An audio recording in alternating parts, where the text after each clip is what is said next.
Ce que j'aimerais faire aujourd'hui, c'est commencer par vous expliquer un petit peu ce qu'on fait à l'interface science-société, parce que tout le monde ne le sait pas, même s'il y a beaucoup de gens dans la salle avec qui nous collaborons, puisque dans le développement de nos activités de médiation scientifique, nous sommes bien sûr en partie, grande partie dépendants des productions des facultés, même si nous avons aussi nos propres productions. Dans un deuxième temps, essayer non pas de théoriser, mais de présenter un petit peu les intersections dans un cadre un peu plus conceptuel entre la problématique générale de la démocratisation des savoirs dans la société et de la médiation. Intersections dans ce domaine-là. Ces intersections sont évoquées brièvement sur cette mosaïque, en fait, où on voit que, d'une part, on a toute une série de thématiques, de zones de tension sociale importantes sur les problèmes scientifiques et techniques qui sont évoqués ici de manière imagée. Donc la question de la controverse sur les OGM, la question de la politique des soins, de la recherche biomédicale, ici avec le mouvement de lutte contre le sida, l'opposition à l'expérimentation animale, la nécessité de débattre des sites d'enfouissement des déchets nucléaires, le choix des sites d'enfouissement des déchets nucléaires de très longue durée. De l'autre, les activités de médiation scientifique ou de médiation culturelle qui se déroulent dans les musées, dans les bibliothèques, dans la rue, dans différents contextes. Et il se trouve que dans ces deux thématiques où il y a des zones de conflit, des zones de fracture, des savoirs incompatibles, des visions du monde incompatibles, on développe des réflexions similaires en termes de participation, de coproduction des savoirs, de communication, d'échange de savoirs, d'empowerment, etc. Donc il y a clairement une intersection entre ces deux zones, même si les objectifs ne sont pas forcément les mêmes, puisque dans le cas des savoirs scientifiques et techniques, on s'oriente vers des objectifs de gouvernance inclusive ou participative, dans le cas de la médiation, plutôt des objectifs de développement personnel, de culture, des développements culturels. L'interface science-société est une structure qui est née en l'an 2000, donc ça fait plus de 15 ans que nous existons, mais qui a été préfigurée dans la défunte faculté des sciences en 1995, notamment pour augmenter la visibilité de l'UNIL par rapport à sa grande voisine sur les questions de communication scientifique dans le domaine des sciences dures. Donc j'ai commencé dans cette structure tout seul en 2000, et maintenant nous sommes une quinzaine. Sur la quinzaine de collaborateurs et de collaboratrices, la plupart sont impliqués dans les activités de médiation scientifique et culturelle. Il y en a aussi qui participent à des enseignements et qui font de la recherche. Je ne parlerai pas de la recherche aujourd'hui, mais nous sommes spécialisés en gros dans les méthodes qui permettent d'impliquer les citoyens, les parties prenantes dans les choix scientifiques et techniques. Donc aussi les formes de recherche alternatives ou atypiques, comme la recherche collaborative, la recherche-action. Nous sommes fortement impliqués dans des programmes comme Vivre ensemble dans l'incertain, Volte-face, ou aussi les activités avec la ville de Lausanne à travers Interact qui sera présenté par Marc de Perrault et Nadia Yersin tout à l'heure. L'offre de médiation est regroupée sur un site web qui permet en fait aux visiteurs, au public de choisir en fonction des niveaux, des durées, des âges, des thématiques, les activités qui l'intéressent. On peut dire qu'il y a en gros en permanence une quarantaine d'ateliers différents qui sont proposés au public. Il y a des locaux qui incarnent notre mission dans le bâtiment Amphipôle, qui sont en vitrine. C'est l'ancienne cafétéria de la défunte faculté des sciences, où j'ai fait mes premières études. Et nous avons notamment un laboratoire public qui s'appelle l'Éprouvette. Nous avons été pionniers en Suisse dans le développement de ce laboratoire, puisqu'il a été... Ils ont préfiguré en 2003 et puis inauguré en 2005. Nous avons été copiés notamment par le Technorama de Winterthur et puis par l'Université de Genève avec le Bioscope, qui a développé à côté du chimiscope et du physiscope un laboratoire de biologie pour le large public. Dans ce laboratoire, j'ai listé ici un peu les types d'activités que nous conduisons. Vous voyez que c'est très large, donc une bonne partie de ces ateliers sont développés en partenariat avec les instituts de recherche de l'UNIL. Je vais juste donner quelques éléments pour certains de ces ateliers parce qu'ils sont particulièrement emblématiques de la volonté de dépasser une simple transmission d'informations au public ou la simple vulgarisation. Par exemple, dans le domaine de la génétique et de la génomique, qui fait l'objet d'un grand boom de développement au niveau lémanique à travers les questions de médecine personnalisée, les omics, etc. Nous organisons par exemple des ateliers qui sont destinés aux associations de malades atteints de maladies génétiques rares. C'est des ateliers qui sont conçus absolument sur mesure, qui durent entre 1 à 3 jours, et dans lesquels la valeur ajoutée académique est clairement apportée avec, d'une part, la possibilité pour ces personnes de travailler sur leur propre ADN, pas en faisant du diagnostic médical, mais enfin, on révèle des marqueurs sur le propre ADN, d'aborder des questions juridiques, anthropologiques, assurantielles, et donc un espace d'empowerment pour ces associations où nous concevons des ateliers qui sont voilà, sur mesure en fonction de ces maladies qui ne sont pas prises, je ne vais pas rentrer dans les détails, pas prises en charge pour des raisons de rareté, justement maladies orphelines, etc. Nous avons aussi des ateliers qui sont des ateliers sur la mémoire, par exemple. On a des ateliers pour la mémoire qui sont ciblés pour les seniors, par exemple. Inclusion avec procédé de tutelle, par exemple, avec une dimension qui présente la recherche, l'état de la recherche sur la mémoire, mais également les techniques d'entretien, d'amélioration, de protection cérébrale de la mémoire, par exemple. En sciences d'environnement, par exemple, on a un partenariat pour parler des questions d'épuration de l'eau avec la STEP, la station d'épuration, et donc il y a un atelier mixte où les participants vont à la fois à la STEP et ensuite à l'éprouvette pour modéliser en fait ce que c'est que l'épuration de l'eau. Et puis bon, il y a des musts, je dirais, c'est la police scientifique par exemple. On a presque honte du succès que revêtent nos ateliers de police scientifique. La police scientifique, chez nous, il y a beaucoup de candidats à l'entrée, il y a très peu d'élus en fait pour entrer dans ces formations. Donc nous compensons ce déficit d'ouverture en fait, et ils sont ravis de le faire avec nous, par des ateliers de police scientifique qui sont ouverts à chacun et à chacune, et dont le succès est en grande partie dû aux séries télévisées, bien entendu. Il est important d'aller à la rencontre des publics, donc nous avons un bus laboratoire qui nous permet d'aller sur le terrain, soit sur les places publiques, soit dans les établissements scolaires durant plusieurs jours. Par exemple, dans le cadre d'un projet Agora qui a été dirigé ici par Mathilde Dittier, ici présente, un projet extrêmement original sur une recherche pointue utilisant les phages, enfin les virus de bactéries comme alternative de traitement aux antibiotiques. Là, nous avons passé 3 semaines dans des établissements, dans des gymnases, pour présenter ces recherches, avec à la fois des ateliers pratiques, et puis en immersion, et puis également des conférences faites par les chercheurs du CHUV et de Lille qui sont à la tête de ce projet de recherche. Et puis nous participons à des enseignements divers, comme j'ai dit tout à l'heure. Par exemple, nous avons un module de master en médiation et communication scientifique qui se fait à l'éprouvette, où les étudiants doivent concevoir de A à Z une animation et ensuite la présenter au mystère de l'UNIL durant 4 jours. Donc là, ils ont vraiment la théorie, la pratique, l'immersion, la confrontation à différents types de publics.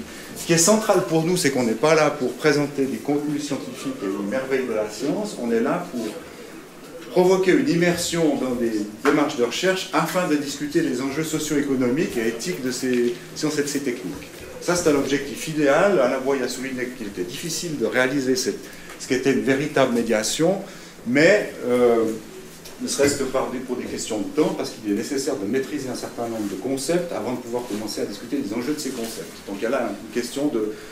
Notre objectif, c'est de vous diriger vers des ateliers de longue durée ou des démarches de longue durée de type recherche participative ou sciences citoyennes dans lesquelles on peut développer une dynamique de groupe sur le long terme avec un groupe de personnes concernées. Nous avons aussi bien sûr des ateliers dans le domaine des sciences humaines et sociales qui sont en grande partie développés avec votre faculté. Le cinéma est clairement le hit dans le domaine de la médiation culturelle et scientifique, puisque là actuellement il y a une dizaine d'ateliers et ça représente à lui seul, cette activité, à peu près en 2016, 1700 gymnasiens qui ont participé à ces ateliers de cinéma. Ces ateliers de sciences humaines et sociales sont coordonnés par Nicolas Schafter, qui est assis ici au fond de la salle. Nous avons des ateliers en histoire, par exemple sur la mythologie autour de Guillaume Tell. En histoire aussi, on travaille sur des archives historiques, par exemple, donc on montre la démarche de recherche en histoire et pas uniquement des faits historiques, bien entendu. Nous avons des ateliers en littérature, par exemple sur la construction du genre, la différence de genre masculin-féminin au XVe siècle, autour de Christine de Pizan, ou des ateliers sur la génétique littéraire autour de la construction des écrits de Ramu. Voilà, donc avec le centre de recherche qui est spécialisé chez vous, Daniel Maggetti. Un atelier sur les parcours de vie qui est fait avec le pôle LIFES de la Faculté des sciences sociales et politiques, dans lequel les élèves apprennent à reconstituer les parcours de vie de personnes de leur entourage. Et puis toute une série de choses très originales, notamment un projet que je trouve vraiment hyper intéressant, qui est à l'intersection entre l'usage des jeux vidéo et l'enseignement de l'histoire, dont le pilote a été monté par Nicolas Schafter en collaboration avec différents chercheurs et qui est en stand-by un petit peu aujourd'hui pour des raisons politique institutionnelle des écoles lausannoises, il n'est pas facile de collaborer avec les institutions scolaires, surtout quand on doit passer par la haute hiérarchie de ces écoles. Puis il y a d'autres domaines qui sont en cours de développement, en philo, en anthropologie, etc. Ça représente à peu près 2500 participants par année. Donc si on voulait totaliser le nombre de personnes qui participent aux activités de médiation scientifique au sens large, je pense qu'on arrive facilement à plus de 30 000 personnes, en incluant vos propres activités facultaires, les nôtres et les mystères juvéniles, on est à plus de 30 000 personnes par année. Nous travaillons également sur d'autres formats, comme les expositions, les festivals et d'autres types de manifestations. Je donne des exemples parce que c'est intéressant de voir dans quel esprit se font ces démarches. Par exemple, on a fait 2 expos sur la vie de laboratoire, qui est en partie inspirée par les travaux de Bruno Latour, bien sûr, en anthropologie des sciences, dans lesquels on essaye de faire percevoir ce que c'est que l'usage d'un laboratoire dans différents domaines de recherche. On avait même mis dans une de ces expos des webcams où on pouvait suivre 24 heures sur 24 la vie de certains laboratoires de l'UNIL. Idéal, on aurait voulu avoir un mur de 50 moniteurs dans lequel on aurait pu voir la vie de laboratoire se dérouler en temps réel, mais c'était un peu compliqué. On a fait une expo par exemple sur un thème, c'est la seule expo que je connais sur ce sujet, sur les lanceurs d'alerte, qui est un thème extrêmement à la mode, mais une expo dans laquelle il y avait 10 cas de lanceurs d'alerte qui allaient depuis le domaine des biomédecines, le nucléaire, en passant par la question du tabac, avec l'affaire Riel et Vittel par exemple. Et puis on cherche bien sûr à accompagner ces expositions par des débats publics ou des activités de médiation. Alors quelque chose d'emblématique, c'est celle-ci. C'est une exposition itinérante faite avec 2 containers qui étaient placés sur les places publiques dans 6 cantons romans et qui étaient entourés de débats publics autour des enjeux des nanotechnologies, qui étaient le grand boom et la grande promesse juste avant la médecine personnalisée, puisque la médecine personnalisée a remplacé un petit peu les promesses des nanotechnologies aujourd'hui. Et puis on travaille parfois aussi avec des troupes de théâtre, donc on a monté avec Roger Gaillard, malheureusement décédé, 2 pièces de théâtre, une qui était basée sur une ethnographie, où en fait j'ai envoyé des amis comédiens, metteurs en scène, faire une espèce d'ethnographie des neurosciences dans les labos de l'UNIL, qui en sont revenus avec une pièce de théâtre sur les neurosciences et la psychiatrie, ou une pièce qui s'appelait Demain les chats, inspirée du livre Demain les chiens. Et puis plus récemment, dans le cadre du programme Volte-Face, une pièce de théâtre, Blanche Katrina du domestico-climatique, qui a été jouée à l'Arsenic l'année dernière, et qui a d'ailleurs gagné le prix suisse du théâtre récemment. On est très contents. Voilà, je ne vais pas aller trop dans les détails. La triennale de l'UNIL, qui est coordonnée par Julien Gouma. Les mystères de l'UNIL sont un réservoir énorme de créativité en termes de médiation scientifique. Donc il y a Nicolas Schafter qui s'occupe de la coordination de la médiation dans les sciences humaines et sociales, et Timothée Brutsch, c'est nous qui s'occupent de la coordination pour ce qui est des sciences de la nature.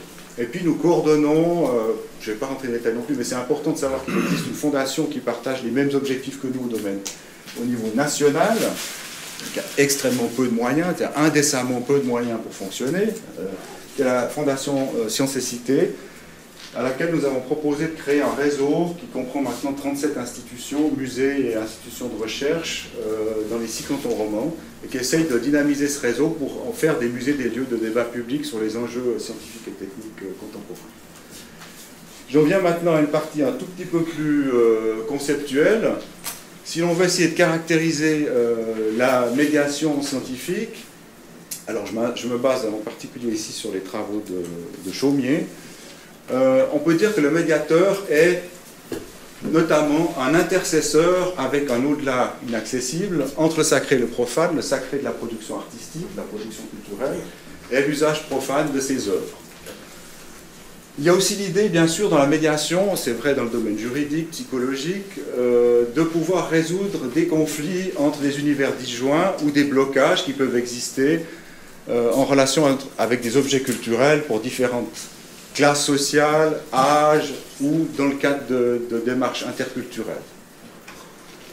La médiation est aussi conçue comme un moyen de découverte de soi et des autres, un moyen à la fois d'introspection et de partage. La médiation a donc une dimension intrinsèquement politique, ce qu'on voit par exemple à travers les écomusées qui se développe à partir du début des années 70, où le musée devient un outil en fait, à disposition de la collectivité qu'il investit comme espace de renforcement de ses capacités sociales.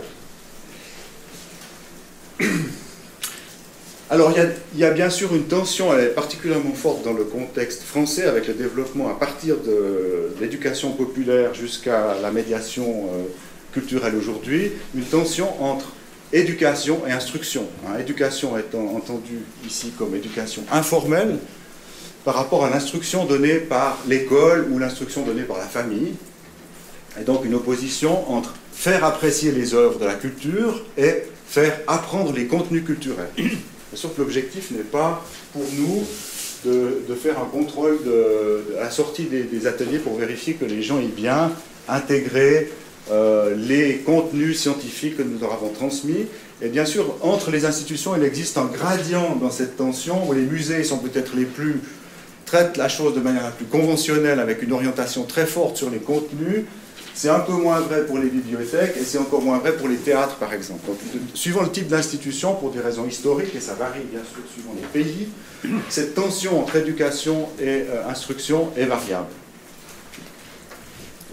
Il se peut même que la médiation aboutisse, ça devrait être certainement son objectif, que la communauté concernée par la médiation, les groupes spécifiques concernés par la médiation, priment sur la valorisation des collections comme patrimoine, et en fait ce soit la communauté concernée qui devienne le véritable patrimoine culturel de l'institution.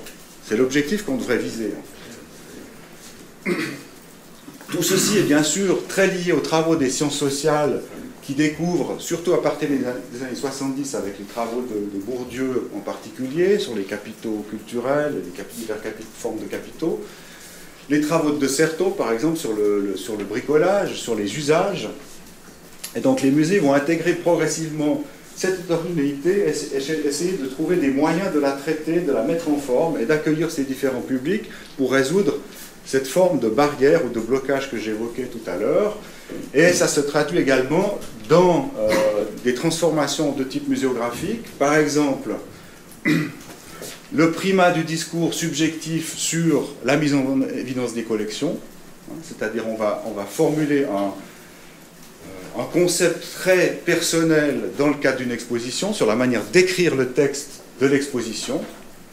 On va favoriser une immersion la plus totale possible, si possible multisensorielle, puisqu'on sait bien que le caractère multisensoriel, c'est même prouvé par la physiologie, est beaucoup plus à même de fournir à un maximum de public la possibilité d'intégrer et s'accrocher au contenu. On va insister sur la personnalisation des parcours de visite en produisant aussi des figures d'identification. Par exemple, on ne va pas présenter les lois de la physique des particules, mais on va présenter le parcours biographique de Georges Charpak, prix Nobel de physique des particules, qui va donner une interview. On va présenter des figures d'artistes. On va commenter les œuvres d'artistes par une incarnation, comme ça se pratique dans les médias en général, une incarnation très précise. Et puis bien sûr, j'oubliais l'interactivité qui, depuis les années 2000, devient un must, mais qui devient aussi quelque chose qui s'essouffle assez rapidement. L'interactivité étant conçue au départ, soit comme par l'usage de technologies de l'information ou par l'usage de ce qu'on appelle de hands-on, c'est-à-dire comme le musée l'Exploratorium de San Francisco qui a fait œuvre de pionnier en la matière, par des installations scientifiques. Et puis on fait de l'évaluation des expositions de plus en plus, donc on essaye de quantifier cette réussite ou cet échec par rapport au public que l'on souhaite approcher, une évaluation qui peut être soit formative, c'est-à-dire à la sortie de l'exposition, on vérifie que les gens aient bien compris les contenus qu'on estime être essentiels, ou alors sommative, c'est-à-dire qu'on va évaluer en cours de route pour pouvoir modifier quasiment en temps réel, dans certains cas, un prototype d'exposition. On peut parler, disons, d'une sorte de conception assistée par l'usage qui existe depuis très longtemps dans le design, notamment le design industriel, mais qu'on essaie d'appliquer aux expositions en utilisant des comités de visiteurs qui vont participer à l'élaboration du programme de l'exposition ou de son évaluation. Donc on a l'émergence de ce qu'on peut appeler des publics partenaires, comme on va voir également que c'est le cas dans le domaine des sciences ou de la médiation scientifique. Là j'en arrive à la médiation scientifique, une deuxième partie. Donc en gros, le rapport entre les institutions, et là je vais faire hyper court parce que ça serait l'objet évidemment d'une réflexion en termes d'histoire des sciences, mais le rapport entre les institutions scientifiques et les publics est intrinsèquement problématique dès l'origine. On sait bien, dès le XVIIe siècle, avec la révolution scientifique, avec majoritairement une attitude largement paternaliste de la part des institutions scientifiques. Et avec une rhétorique du fossé entre sciences et société. Alors bien sûr, les objets techniques, les sciences et les techniques sont absolument partout dans la vie quotidienne, juste dans la vie la plus intime.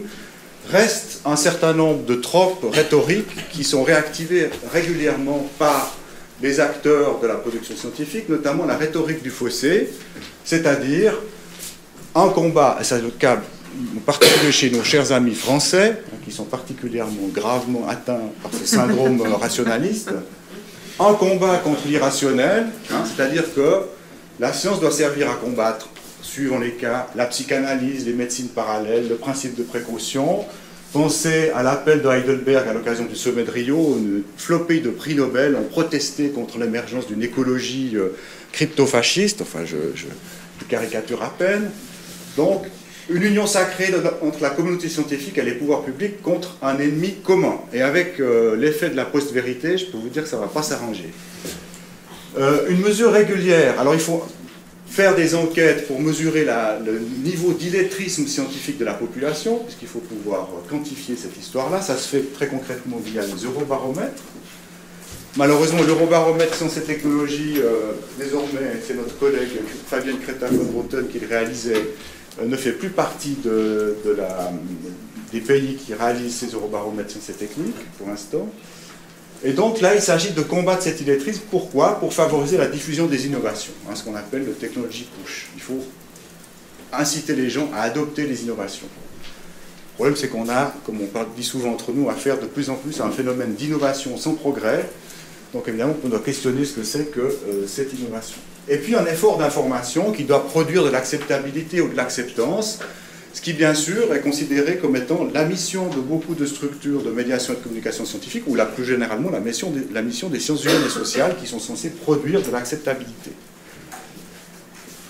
Bien sûr que notre mission, c'est pas de faire ça. Alors tout ça est inscrit, a été formalisé dans un courant qui a fait florès et qui est encore aujourd'hui largement, qui inspire la plupart des institutions, qui est le Public Understanding of Science, qui a été produit par la Royal Society britannique en 1985. C'est pas n'importe qui, la Royal Society, puisque en 1665, c'est la première institution qui a créé le premier journal scientifique avec son équivalent français. Donc c'est une institution très très respectable. Donc, le public est affecté par un déficit de connaissances scientifiques qui l'empêche d'analyser correctement les informations de la vie quotidienne, ou la culture plus généralement. Ceci produit une résistance au changement technique et une défiance envers les institutions scientifiques, aussi la désaffection des carrières scientifiques, ce qui est aussi une trope permanente de nos institutions. La science est considérée comme une activité totalement neutre, non affectée par des choix politiques et des valeurs, et le public est conçu comme une entité indifférenciée, ce qui est exactement l'inverse de la conception aujourd'hui dans le domaine de la médiation culturelle, où on stratifie nos publics de manière de plus en plus précise. Et tout ça peut être résolu par une communication efficace, qui pourra produire de l'acceptabilité, la diffusion des innovations, limiter les conflits, etc. On produit de la pacification. Et bien sûr, avec ça, on a toute une série de bénéfices qu'on suppose. Évidemment, sur le plan empirique, tout ça est parfaitement faux. On n'a pas le temps d'en parler, mais c'est parfaitement faux du point de vue empirique. Il y a des centaines d'études qui le démontrent. Par exemple, on pense combattre les croyances pseudo-scientifiques. Or, en Suisse, il y a 43% des médecins qui utilisent les médecines alternatives pour eux-mêmes et leur famille, par exemple. Tu vois. Donc, combattre l'astrologie. Si on combat l'astrologie et si on combat les médecines naturelles, on va favoriser le développement des nanotechnologies. En gros, c'est ça l'équation qui est proposée ici, ce qui est bien sûr une bastanerie, mais ça reste encore une croyance très très répandue. Par rapport à ça, bien sûr, il faut modifier le fonctionnement d'un certain nombre d'acteurs centraux dans cette question, les médias, les structures éducatives, la politique, les musées, les institutions scientifiques. Et puis de nouveau, les sciences sociales vont être là pour évaluer ce qu'on appelle cette scientific literacy, qui d'ailleurs, quand on regarde les résultats des eurobaromètres, n'est pas mauvaise du tout. Je pourrais montrer des exemples où on voit que des concepts extrêmement complexes, comme par exemple la transmission des caractères génétiques, sont très bien analysés par la plupart des personnes interrogées sur un échantillon représentatif. Donc nos institutions se trouvent face à une conception extrêmement asymétrique des rapports entre sciences et société, structurante, qu'on peut proposer d'inverser, puis c'est ce qu'on essaie de faire dans toute une série de formations souvent obligatoires dans nos cursus ici à l'UNIL, c'est-à-dire à côté d'un Public Understanding of Science, on rajoute des S, évidemment, parce qu'il n'y a rien de pertinent, tous les multiples sont toujours faux et erronés, donc les publics, les sciences, et puis surtout un Scientist Understanding of Publics, c'est-à-dire que ce qu'il nous faut faire, c'est former nos chercheurs à comprendre quels sont nos publics, leurs besoins, leurs attentes, leur sphère de crédibilité, de légitimité, etc. Donc on peut proposer ce modèle alternatif en fait à la question de cette approche qui est détruite systématiquement par l'empirie, mais reconstruite systématiquement à chaque cycle d'innovation. Les biotechnologies, les nanotechnologies, la biologie de synthèse, la médecine personnalisée, etc. On ressuscite ce vieux mythe du Public Understanding of Science, et les journalistes nous posent, la première question qu'ils nous posent, c'est est-ce que les gens ont peur des nanotechnologies, est-ce que les gens ont peur de la biologie de synthèse, etc. Et en fait, ce qu'on constate bien sûr empiriquement, c'est que ce sont les élites qui ont peur de la peur du public, et ce n'est pas le public qui est effrayé par rapport aux technologies. On trouve encore sur les blogs aujourd'hui des gens qui, pour parler des critiques, de la volonté de sortir du nucléaire, vont vous parler de l'émergence du train à vapeur. Hein. C'est à ce niveau-là. On trouve ça sur des blogs de la part d'un tas de physiciens. Donc, en fait, on a beaucoup avancé sur un certain moment sur ces matières, et de l'autre, on retombe toujours dans les mêmes ornières, surtout dans le domaine de la part des pouvoirs publics et des médias. Alors la participation, c'est un peu une catégorie qui traverse la question de la médiation culturelle et de la médiation scientifique et de la médiation scientifique à visée de gouvernance. Hein. Alors si on espère gagner en faisant de la participation, qu'est-ce que c'est? Il y a un gain épistémique, c'est-à-dire on pense que la qualité des connaissances qu'on va produire sera meilleure si on pratique la participation dans la mesure où on considère que l'expertise est diffuse auprès des différents acteurs. Donc on produit ce qu'on peut appeler aussi de la robustesse sociale, hein, c'est-à-dire des connaissances qui ont une capacité à résister aux représentations d'un plus grand nombre d'acteurs que les connaissances d'experts. On sait que les connaissances d'experts sont insuffisantes à gérer les risques, par exemple. Aujourd'hui, il y en a beaucoup d'exemples de ça. Il y a un bénéfice normatif, c'est-à-dire que dans une démocratie, surtout dans une démocratie directe, la Suisse est bien sûr une exception, les citoyens sont les meilleurs juges des choix scientifiques et techniques, et il y a un bénéfice instrumental qui renforce la légitimité politique des choix scientifiques dans bien sûr une situation de large défiance à l'égard du politique, et on est là dans le paradigme qu'on appelle bien sûr depuis les années 80 de la gouvernance. Alors juste un exemple de démarche participative, et j'ai presque terminé, pour vous montrer un peu, c'est un exemple un peu massif, mais en 2009, à la veille du sommet de Copenhague sur le climat, nous avons organisé dans notre unité le chapitre suisse de la conférence mondiale de citoyens sur le changement climatique. Alors qu'est-ce que c'est? Pour donner un exemple de démarche participative un peu complexe, c'est-à-dire qu'il y a 100 citoyens qui, dans 38 pays, ont débattu en même temps des enjeux proposés aux négociateurs du climat à Copenhague. Voilà. Donc c'était coordonné à Copenhague, et puis on a installé ici ces 100 personnes à l'UNIL. Ensuite en Suisse on les avait 3 langues, donc c'était encore plus compliqué. Et on sort de là avec, on observe une capacité de ces personnes à produire des avis informés grâce à la dynamique délibérative, informés sur des questions d'une hyper-complexité. Je n'ai pas besoin de vous faire des dessins sur les seuils d'émission de CO2, les objectifs de réduction, etc. Et surtout, bien sûr, avec des résultats très différents de ce qui sera à Copenhague, où même des États, par exemple comme le Mali ou le Mozambique, se mettent d'accord pour diminuer les émissions en dessous de ce qui est proposé dans les négociations officielles. Alors si on essaye, pour terminer, de formaliser un petit peu un cadre d'analyse pour la communication scientifique, puis après un dernier tableau qui essaie de mettre en place ensemble la médiation scientifique et la médiation culturelle, on voit qu'il y en a un type de modèle de communication qui est basé sur une idée de transfert de connaissances, unidirectionnelle et qui se fait une fois pour toutes, qui est axée sur le contenu, qui repose sur le paradigme du déficit dont je parlais tout à l'heure, où l'objectif est donc de transférer les connaissances, et qui relève d'un certain nombre d'idéologies ou de visions des rapports entre sciences et société, comme le scientisme, la technocratie, le développement d'une économie de la connaissance et la résistance à l'innovation. Un deuxième modèle est basé, c'est ce qu'on appelle la participation, je n'ai pas le temps de développer, par exemple les conférences de citoyens, conférences de consensus, jurys de citoyens, etc., qui sont très utilisées aujourd'hui. consultation de sous-groupes sociaux, ce qu'on appelle de mini-publics, dans un cadre de négociation de type habermasien. L'idéal, là, c'est l'idéal délibératif de type habermasien, donc d'où le conflit est largement exclu. Je crois que c'est aussi une limite de ces dispositifs. On s'intéresse ici surtout au contexte. Par exemple, faut-il développer les tests génétiques ou pas sur tel ou tel type de maladie? Sur le dialogue, donc contexte habermasien, on discute les implications de la recherche et on insiste ici sur la responsabilité sociale des institutions et la dimension culturelle de la transmission de ces savoirs. Puis on a une forme plus radicale qu'on peut appeler coproduction des savoirs, qui est multidirectionnelle, continue, c'est-à-dire ça se fait sur de longues durées. On insiste à la fois sur le contenu des connaissances et le contexte de leur développement. On vise l'autonomisation des acteurs et le renforcement de leurs capacités. À la limite, on cherche à transférer l'expertise du monde académique à ces groupes pour qu'ils puissent continuer la recherche sans nous.